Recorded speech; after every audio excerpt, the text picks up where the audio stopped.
Hello and welcome to SPM IS Academy. Today we will analyze important newspaper articles of 9th March 2022. Please note you can download the PDF version of today's newspaper analysis by clicking the link given in the comment section. You can also join our WhatsApp group through the link given in the description section for more study materials. This is the list of the topics that we will be covering from today's newspaper. The first article is about contempt of court, and this topic is important from our syllabus GS paper 2 Indian polity perspective. सबसे पहले समझते हैं contempt of court होता क्या है. It is an act of disrespect or disobedience towards a judge or court officer or interference with its orderly process. सरल शब्दों में कहें तो कोर्ट की अगर किसी ऑर्डर को हम मानने से इनकार करते हैं या कोर्ट के प्रति हम अगर कोई डिसरेस्पेक्ट दिखाते हैं तो that activity can be considered as contempt of court. Contempt of court word mention किया है हमारे कॉन्स्टिट्यूशन में under article 129 grants supreme court. This article 129 grants supreme court the power to punish for contempt of itself, and article 215 grants every high court the power to punish for the contempt of itself. तो supreme court और high court के पास power है अपने contempt के case में जो भी violator है उसको पनिश करने का. एक बात आपको ध्यान से समझनी है कि the term contempt of court has been written in the constitution under article 129 and article 215 but it has not been defined by the constitution कि एग्जैक्टली कंटेम्प्ट ऑफ कोर्ट क्या कहा जाएगा, कौन कौन सी एक्टिविटीज़ कंटेम्प्ट ऑफ कोर्ट मानी जाएंगी, ये कॉन्स्टिट्यूशन में डिफाइंड नहीं है. और इसी कारण से कंटेम्प्ट ऑफ कोर्ट को लॉजिकल शेप देने के लिए हमारी पार्लियामेंट ने कानून बनाया contempt of courts act of 1971. क्योंकि बहुत सारी बातें जो हैं वो कॉन्स्टिट्यूशन में लिखी नहीं है. कॉन्स्टिट्यूशन में बस इतना लिखा है कि सुप्रीम कोर्ट और हाई कोर्ट के पास अधिकार होगा अपने कंटेम्प्ट के केस में वायलेटर को पनिश करने का. देखते हैं तो इसको शेप देने के लिए, इसको इम्प्लीमेंटेशन कराने के लिए कंटेम्प्ट ऑफ कोर्ट्स एक्ट 1971 लाया गया. देखते हैं इसमें क्या क्या बातें लिखी गई हैं. तो according to contempt of court act 1971 जो कंटेम्प्ट ऑफ कोर्ट की एक्टिविटी होगी ये दो तरीके की हो सकती है. सिविल कंटेम्प्ट हो सकता है या सिविल ऑफेंस हो सकता है, क्रिमिनल ऑफेंस हो सकता है. तो सिविल कंटेम्प्ट कब माना जाएगा? When there is wilful disobedience to any judgment of the court. तो कोर्ट के किसी ऑर्डर को आप नहीं मानते हैं, यानी कि कोर्ट का आपके पास नोटिस आया कि आपको इस तारीख को कोर्ट में आना है, यानी कि कोर्ट ने आपको समन भेजा और आप कोर्ट के इस ऑर्डर को नेग्लेक्ट करते हैं, तो such kind of activities will be considered as civil contempt of court. लेकिन there are some criminal contempt of court also as per this law. Criminal contempt if there is an attempt to scandalize the court by lowering its authority, यानी कि court के खिलाफ कुछ इस तरह का allegation लगाना जिससे कोर्ट की जो ओवरऑल स्टेचर है, अथॉरिटी है, वो आप उसको टार्निश करें. जैसे आप ब्राइबरी का एलिगेशन लगा दें कि कोर्ट में ब्राइबरी की एक्टिविटीज़ हो रहे हैं, या फिर obstruction in the administration of justice, court के अपने काम करने के तरीक़ों में अगर आप बाधा डालें तो दीज टू एक्टिविटीज़ के केस में it will be considered as criminal contempt of court. I hope you understand difference between criminal cases and civil cases. Civil cases वो cases होते हैं जिसको हम लोग मानते हैं कि it is crime against an individual, जबकि criminal cases वो होते हैं which we believe is crime against society, यानी कि कुछ ऐसी एक्टिविटी जो सिर्फ एक इंडिविजुअल के खिलाफ नहीं पूरे समाज के खिलाफ एक क्राइम माना जाए. फॉर एग्जाम्पल मर्डर, रेप, हमें सोच के लगेगा कि ये बस एक इंडिविजुअल के अगेंस्ट एक क्राइम किया गया, बट इन एक्टिविटीज़ से पूरे समाज का माहौल ख़राब होता है. Such activities can be considered as crime against entire society. जबकि आपने कुछ ऐसी बात कही जिससे किसी पर्टिकुलर इंडिविजुअल का सेंटीमेंट हर्ट हो जाए तो that can be considered as civil cases crime against an individual. Criminal cases में ज़्यादातर कुछ सज़ा होती है इम्प्रिजनमेंट के तौर पे, लेकिन सिविल केसेस में थोड़ा बहुत फाइन लगता है in general. So civil cases हैं जब आप कोर्ट के केस को मानने से, कोर्ट के ऑर्डर को मानने से इनकार करें, विलफुल आप डिफ़ॉल्ट करें, डिसोबीडियंस दिखाएं तो सिविल केस होगा. लेकिन अगर आप कोर्ट के ऊपर कुछ एलिगेशंस लगाएंगे तो आपके ऊपर क्रिमिनल कंटेम्प्ट केस के चार्जेस लग सकते हैं. और भी ज़रा देखते हैं the contempt of courts act 1971 में और भी क्या बातें लिखी गई. तो section 10 of the contempt of court act में साफ साफ लिखा गया है कि only high court and supreme court have power to take the contempt of court cases. तो सुप्रीम कोर्ट और हाई कोर्ट ही अपने खिलाफ कंटेम्प्ट ऑफ कोर्ट केसेस ले सकते हैं। अगर किसी लोअर कोर्ट यानी कि डिस्ट्रिक्ट कोर्ट, सिविल कोर्ट, इन सब के खिलाफ अगर कंटेम्प्ट ऑफ कोर्ट के केसेस हैं तो they do not have direct power to initiate contempt of court. लेकिन इन कोर्ट्स के अंदर भी कंटेम्प्ट ऑफ कोर्ट के केसेस लिए जा सकते हैं, but that case will be taken up by high court. I hope this point is clear. Section 10 of this act says कि अगर इन सारे कोर्ट्स के अंदर कंटेम्प्ट की एक्टिविटीज़ होती है तो ये कोर्ट्स खुद से कंटेम्प्ट केस नहीं लेंगे, इनके बिहाफ पे high court contempt of court का केस लेगा। उसके अलावा एक और बात लिखी गई है कंटेम्प्ट ऑफ कोर्ट एक्ट 1971 में कि वही सारी एक्टिविटीज़ पे कंटेम्प्ट ऑफ कोर्ट का केस लगेगा जो पिछले 1 साल में हुई हों। 1 साल से पुरानी केसेस में कंटेम्प्ट ऑफ कोर्ट की एक्टिविटीज़ या कंटेम्प्ट ऑफ कोर्ट का केस नहीं लगेगा। Section 15 of this contempt of court act 1971 says कि कैसे कंटेम्प्ट ऑफ कोर्ट का केस शुरू किया जा सकता है किसी भी इंडिविजुअल के खिलाफ। तो देखिए, जैसा कि मैंने आपको बताया कि सिर्फ सुप्रीम कोर्ट और हाई कोर्ट ही अपने खिलाफ कंटेम्प्ट ऑफ कोर्ट के केसेस ले सकते हैं इन सुओ मोटू मैनर, मतलब खुद से ही अपने खिलाफ कंटेम्प्ट ऑफ कोर्ट का केस ले सकते हैं। लेकिन अगर कोई इंडिविजुअल चाहे, मान लीजिए कि हमें या आपको लगता है कि किसी एक पर्टिकुलर इंसान ने, ऑर्गेनाइजेशन ने सुप्रीम कोर्ट या हाई कोर्ट के खिलाफ कुछ ऐसी एक्टिविटी की है which should be considered as contempt of court, तो उस केस में हम लोग अटॉर्नी जनरल या सॉलिसिटर जनरल को लेटर लिख सकते हैं, एक एप्लीकेशन लिख सकते हैं कि सुप्रीम कोर्ट के अंदर कंटेम्प्ट ऑफ कोर्ट का केस लिया जाए अगेंस्ट अ पर्टिकुलर इंडिविजुअल, या फिर स्टेट लेवल पे जिस स्टेट के अंदर हाई कोर्ट के खिलाफ हाई कोर्ट के अंदर कंटेम्प्ट ऑफ कोर्ट लाना है, कंटेम्प्ट ऑफ कोर्ट का केस लेना है, वहाँ के उस स्टेट के एडवोकेट जनरल को हम लेटर लिख सकते हैं, एप्लीकेशन लिख सकते हैं। समझिए इस बात को, हाई कोर्ट या सुप्रीम कोर्ट खुद से ही केस ले सकता है, सुओ मोटो ले सकता है।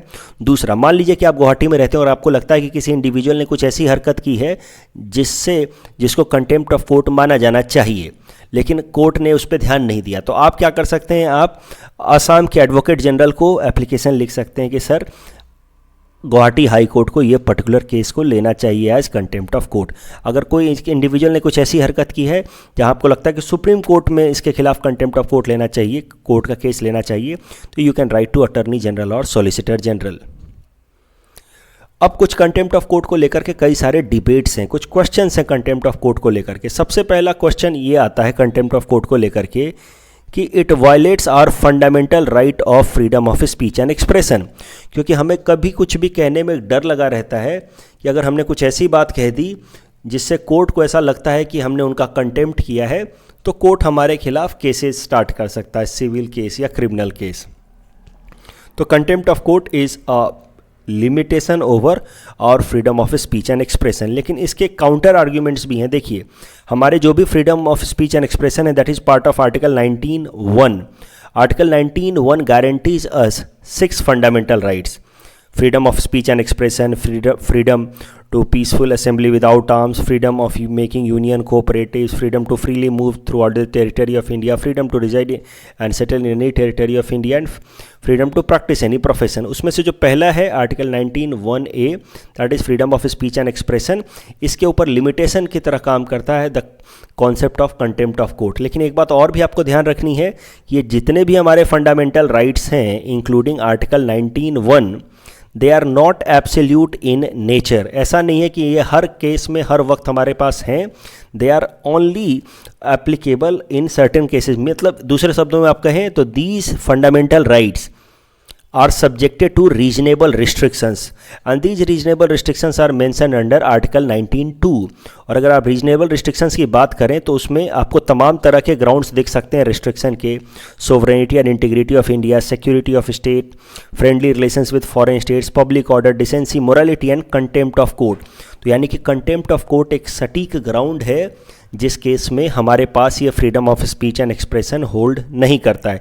तो हमारा संविधान ही लिख करके देता है अंडर आर्टिकल 19(2) कि आर्टिकल 19(1) के राइट्स हमारे पास अवेलेबल नहीं होंगे अगर कंटेम्प्ट ऑफ कोर्ट का केस लगता है। तो उस केस में ये जो पहला डिबेट है, ये contempt of court is a limitation on our freedom of speech and expression that does not hold much water. दूसरा इशू कि there must be some difference between contempt and genuine criticism. भाई कोई भी organisation, कोई भी institution criticism से beyond नहीं होना चाहिए। हर एक ऑर्गेनाइजेशन का क्रिटिसिज्म अलाउड होना चाहिए, तभी जाकर के वो ऑर्गेनाइजेशन अपने फंक्शनिंग को इम्प्रूव कर पाए। तो एक बात तो तय है कि ठीक है, हमें कोर्ट को स्कैंडलाइज नहीं करना चाहिए, कोर्ट की अथॉरिटी का रेस्पेक्ट करना चाहिए, बट जो जेन्युइन क्रिटिसिज्म है वो करने का अधिकार होना चाहिए। बट हमेशा से एक डर लगा रहता है कि अगर हमने कुछ भी क्रिटिसाइज़ किया, कहीं अखबारों में लिखा, कोई आर्टिकल लिखी, कहीं कुछ इंटरव्यू दिया क्रिटिसाइजिंग द कोर्ट, और कोर्ट कहीं हमारे खिलाफ कंटेम्प्ट ऑफ कोर्ट का केस ना लगा दे। तो इसी कारण से there is always this fear, और इस कारण से कोई जेन्युइन क्रिटिसिज्म भी नहीं कर पाता है कोर्ट का। और यही कारण है कि हाल फिलहाल में सुप्रीम कोर्ट ने ये फैसला लिया है कि it will do a detailed examination of circumstances, जहाँ जहाँ पे कंटेम्प्ट ऑफ कोर्ट के केसेस लग सकते हैं और कहाँ पे नहीं लगने चाहिए। So this matter is under review, और ये काफ़ी ज़रूरी है, ये बहुत ज़रूरी है कि there should be a clear cut demarcation कि which activities can be considered as contempt of court and which can not be. एक बार फिर से समराइज करा दूँ, कॉन्स्टिट्यूशन में लिख करके दिया है कि सुप्रीम कोर्ट और हाई कोर्ट अपने खिलाफ कंटेम्प्ट ऑफ कोर्ट के केसेस ले सकते हैं। फिर हमने कंटेम्प्ट ऑफ कोर्ट एक्ट 1971 लाया, जिसमें हमने तमाम प्रोसीजर लिखे कि कैसे कंटेम्प्ट ऑफ कोर्ट इनिशिएट होगा, क्या पनिशमेंट हो सकती है, सिविल केसेस, क्रिमिनल केसेस, लेकिन हमने फिर भी नहीं डिफाइन किया कि कंटेम्प्ट ऑफ कोर्ट एग्जैक्टली कौन सी एक्टिविटीज़ मानी जाएंगी। And this gives a blanket power, a sweeping power to the courts. हर वक्त हमें डर लगा रहता है कि हमारी कौन सी एक्टिविटीज़ कंटेम्प्ट ऑफ कोर्ट में आ जाएंगी, वी डोंट नो। तो इस कारण से इसको थोड़ा सा लिमिट करने की ज़रूरत है, कोर्ट की एक्टिविटीज़ में भी ट्रांसपेरेंसी लाने की ज़रूरत है, और कंटेम्प्ट ऑफ कोर्ट को डिफाइन करने की ज़रूरत है कि एग्जैक्टली कंटेम्प्ट ऑफ कोर्ट क्या क्या एक्टिविटीज़ मानी जाएंगी। कंटेम्प्ट ऑफ कोर्ट को लेकर के एक और एडिशनल पॉइंट हमें जानना चाहिए। वैसे देखिए, हाल फिलहाल में सुप्रीम कोर्ट ने एक कमिटी बनाई है विद इन इटसेल्फ, जो डिफाइन करने की कोशिश करेगी कि कौन कौन से केसेस में कंटेम्प्ट ऑफ कोर्ट लगना चाहिए। लेकिन सुप्रीम कोर्ट ने पहले ही एक प्रिंसिपल दे रखा है रिगार्डिंग कंटेम्प्ट ऑफ कोर्ट कि कैसे कंटेम्प्ट ऑफ कोर्ट लगना चाहिए। वैसे वो प्रिंसिपल काफ़ी सटीक नहीं है, नॉट वेरी कंक्रीट, ये काफ़ी वेग है, बट येट एक प्रिंसिपल दे रखा है सुप्रीम कोर्ट ने, जिसका नाम है Mulgaonkar principle on contempt of court, जहाँ पे सुप्रीम कोर्ट ने बताने की कोशिश की है कि कौन कौन से केसेस में कंटेम्प्ट ऑफ कोर्ट लगना चाहिए। तो देखते हैं मुलगांवकर प्रिंसिपल, और मुलगांवकर प्रिंसिपल को समझने के लिए हमें थोड़ा सा बैकग्राउंड समझना होगा। तो देखिए, इमरजेंसी के टाइम में 1976 में क्या हुआ कि एक इंडिविजुअल थे शिवकांत शुक्ला, इनको अरेस्ट कर लिया गया। तो इनको जब अरेस्ट किया गया तो इनके रिलेटिव्स ने रिट पिटीशन फाइल किया सुप्रीम कोर्ट में अंडर हैबियस कॉर्पस। आपको पता होगा habeas corpus writ petition under article 32 कब डाला जाता है, जब किसी इंसान को इलीगल तरीके से डिटेन किया हो। तो इनके रिलेटिव्स ने आर्टिकल 32 के अंतर्गत हैबियस कॉर्पस डाल दिया कि Shivkant Shukla has been arrested in illegal manner, he has been detained in illegal manner. और ये मामला पहुंचा कोर्ट में। सुप्रीम कोर्ट ने जो रिट पिटीशन लिया ऑफ आर्टिकल 32 हैबियस कॉर्पस, इस केस का नाम दिया गया एडीएम जबलपुर वर्सेस शिवकांत शुक्ला। इस ADM Jabalpur versus Shivkant Shukla case में जो 5 जजेज की बेंच है, इन्होंने शिवकांत शुक्ला के डिटेंशन को जस्टिफाई किया कि नहीं नहीं, इनको जो डिटेन किया है वो इलीगल तरीके से नहीं किया है, it is quite legal one. बस एक जज थे जस्टिस HR खन्ना जिन्होंने अपोज किया, बाकी 4 जजेज ने इसको जस्टिफाई किया। अब माना जाता है कि ये जो 4 जजेस थे, they were acting under influence of the government और executive of that time headed by Indira Gandhi, क्योंकि उनका डोमिनेंस काफ़ी ज़्यादा था उस टाइम में ओवरऑल गवर्नमेंट में। अब इस जजमेंट को ADM Jabalpur versus Shivkant Shukla case के जो जजमेंट थे सुप्रीम कोर्ट को, जिसमें इन 5 में से 4 जजेज ने इसको सपोर्ट किया शिवकांत शुक्ला की डिटेंशन को, इसको काफ़ी जगहों पे क्रिटिसाइज़ किया गया, including the Indian express newspaper में। इंडियन एक्सप्रेस के एडिटर थे S मुलगांवकर। उन्होंने इन जजेस को काफ़ी क्रिटिसाइज़ किया कि दीज जजेस have given up there dignity in front of Indira Gandhi, ऐसी कुछ बातें लिखी इन्होंने S मुलगांवकर साहब ने in an article in Indian express. और फिर S मुलगांवकर के खिलाफ इन जजेस ने चला दिया कंटेम्प्ट ऑफ कोर्ट का केस, और फिर उसको नाम से जाना जाता है Mulgaonkar case of 1978, which was a contempt of court case against S Mulgaonkar. और इस कंटेम्प्ट ऑफ कोर्ट केस को सुन रहे थे justice P Kailasam, justice MH Beg and justice Krishna Iyer. तो इनमें से इन 4 जजेस जिनके खिलाफ जिनको क्रिटिसाइज़ किया था एस मुलगांवकर में से, उनमें से एक जज भी थे इस बेंच में, justice M.H. Beg. He was chief justice of India at that time. उसके अलावा justice P. Kailasam and justice Krishna Iyer member थे जो एस मुलगांवकर के खिलाफ कंटेम्प्ट ऑफ कोर्ट का केस सुन रहे थे। और एक कंटेम्प्ट ऑफ कोर्ट के केस को रिजेक्ट कर दिया इस 3 जजेस के बेंच ने। Chief justice of India M.H. Beg ने माना कि कंटेम्प्ट ऑफ कोर्ट का केस लगाना चाहिए अगेंस्ट मुलगांवकर, लेकिन बाकी दोनों जो जजेस थे justice P. Kailasam and justice Krishna Iyer, इन्होंने कहा कि नहीं, कंटेम्प्ट ऑफ कोर्ट का केस नहीं लगना चाहिए, and this is how the contempt of court charges were rejected. और इसके बाद इस S Mulgaonkar case of 1978 regarding contempt of court का फैसला सुनाने के बाद जस्टिस कृष्णा अय्यर ने एक प्रिंसिपल ले डाउन किया रिगार्डिंग कंटेम्प्ट ऑफ कोर्ट, जिसको हम लोग कहते हैं मुलगांवकर प्रिंसिपल, जिसमें उन्होंने एक्सप्लेन करने की कोशिश की कि कौन कौन से केसेस में कंटेम्प्ट ऑफ कोर्ट लगना चाहिए। और मुलगांवकर प्रिंसिपल काफ़ी सरल है लेकिन थोड़ा वेग है, कंक्रीट नहीं है। क्या है मुलगांवकर प्रिंसिपल, कब कब कंटेम्प्ट ऑफ कोर्ट लगना चाहिए according to justice Krishna Iyer as per Mulgaonkar case of 1978, वो देखते हैं। What justice Krishna Iyer said कि people are like different rivers, people are different like rivers. A judge should be idle of compassion and forgiveness. Judge should not be influenced by criticism. Silence is not symbol of weakness. Judges should show forgiveness. Some benefit of doubt may be given by the judge in case of criticism. अगर सरल शब्दों में कहें तो justice Krishna Iyer through Mulgaonkar principle कहने की कोशिश कर रहे हैं कि अलग अलग लोग अलग अलग तरीके के होते हैं। कुछ लोगों ने अगर क्रिटिसाइज़ कर भी दिया जजेस को तो जजेस को उससे बहुत ज़्यादा इन्फ्लुएंस नहीं होना चाहिए। जजेस को तो फॉरगिवनेस दिखाना चाहिए, कंपैशन दिखाना चाहिए, और थोड़ा बहुत तो बेनिफिट ऑफ डाउट लोगों को मिलना चाहिए। यानी कि बात बात पे हमें कंटेम्प्ट ऑफ कोर्ट का इस्तेमाल नहीं करना चाहिए। It should be used only in an extra ordinary circumstances. इस टॉपिक के बेसिस पे ये 2 प्रीलिम्स प्रैक्टिस क्वेश्चन हमने आपको दे रखा है। Please attempt these questions and you can submit the answer in the comment section. The next article is about donate a pension scheme. This topic is important from our syllabus GS paper 2, governance, especially welfare schemes for vulnerable segment. तो देखिए, ये donate a pension scheme एक नया scheme है, लेकिन इसको समझने से पहले हमें एक पुराना स्कीम प्रधानमंत्री श्रम योगी मान धन स्कीम समझना होगा। ये प्रधानमंत्री श्रम योगी मान धन स्कीम 2019 में लाया गया था। इसमें कैसा है कि जो अनऑर्गेनाइज सेक्टर में काम कर रहे वर्कर्स हैं उनके लिए पेंशन की सुविधा लाई गई थी। Pension scheme, social security benefits for workers in unorganised sector. तो जो भी अनऑर्गेनाइज सेक्टर में काम करने वाले वर्कर्स जिनकी इनकम मंथली इनकम 15,000 से कम है और जिनकी एज 18 से 40 साल के बीच में है, उनको कहा गया कि वो इस स्कीम का फ़ायदा उठा सकते हैं। अंडर दिस स्कीम उनको हर महीने कुछ कंट्रीब्यूट करना होगा, कुछ प्रीमियम अमाउंट। जो प्रीमियम अमाउंट 55 रुपये से लेकर के 2,000 रुपये तक होगा। That will depend on their age. अगर 18 साल से ही वो शुरू करता है वो वर्कर, तो उसको सिर्फ 55 रुपये का कंट्रीब्यूशन देना होगा, लेकिन 40 साल तक देते रहना होगा।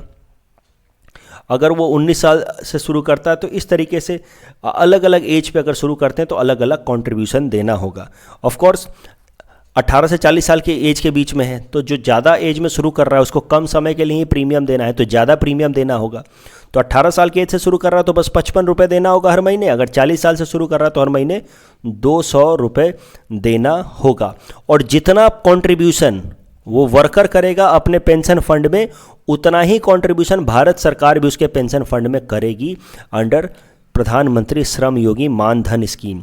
और एक बार जब वो इंसान रिटायर हो जाएगा, मतलब 60 साल की एज तक पहुंच जाएगा, तो उसको इस स्कीम के अंतर्गत 3,000 रुपये मंथली पेंशन मिलेंगे।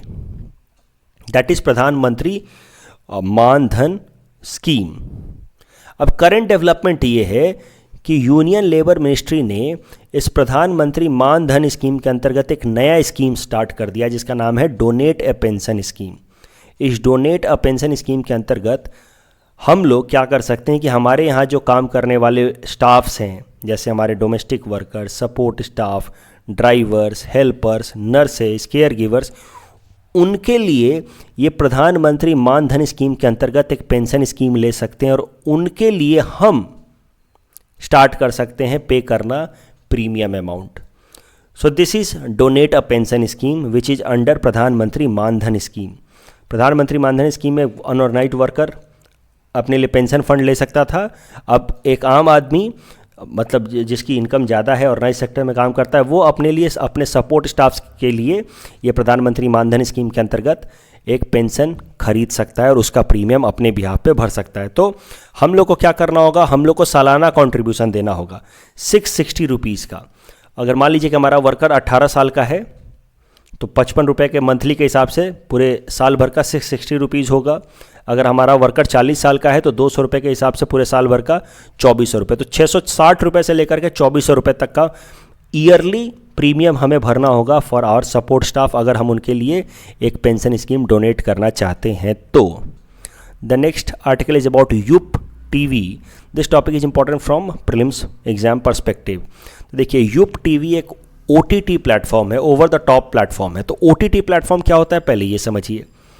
OTT प्लेटफॉर्म्स कैसा है, इंटरनेट की मदद से सर्विस प्रोवाइड करने वाले प्लेटफॉर्म्स जो ट्रेडिशनल इंफ्रास्ट्रक्चर से को बाईपास कर रहे हैं, जो नया तरह का सर्विस प्रोवाइड कर रहे हैं। फॉर एग्जांपल ऊबर, तो पहले हम लोग टैक्सी लेते थे, अब हम लोग इंटरनेट की मदद से इस ऐप, ऊबर ऐप की मदद से टैक्सी बुक कर लेते हैं। So this is an example of OTT.